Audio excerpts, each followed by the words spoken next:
काय झालं आई? आलात दोघं? जरा काम होतं माझं, बस. मला सांगा, आपल्या इको फ्रेंडली स्कूलचं काम कुठपर्यंत आलं? म्हणजे काय चाललंय त्या कामाबद्दल? माझ्याकडून पूर्ण झालंय. मग कोणाच्या बाजूने राहिलंय करायचं?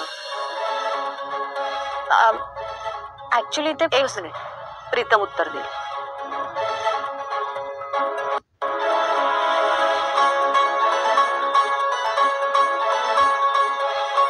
माझ्याकडे काय बघतोय रे तू? आई, माझ्याकडून पण क्लिअर आहे. आई, एन्व्हायरमेंट डिपार्टमेंट कडून अप्रुव्हल लेटर आणायचं काम त्याचं होतं. ते मी आपल्या मॅनेजरला सांगितलं. मग ते आलं नाही अजून. त्याची जबाबदारी आहे, मी काय करू? त्याला बोला ना. म्हणजे हे प्रोजेक्ट लीड तू करतोयस, त्यामुळे ही जबाबदारी तुझीच एक आहे. मिनिट, माझी जबाबदारी मला सांगू नकोस. आणि बरोबर माझं काम नीट केलंय. एक मिनिट.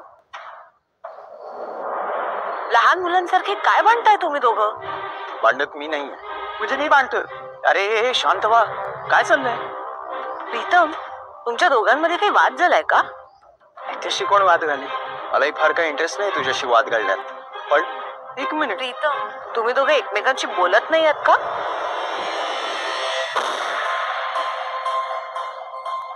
काय नाही रे, बोलतोय का आम्ही एकमेकांशी? प्रीतम, जे काही असेल ते स्पष्ट बोल. सगळे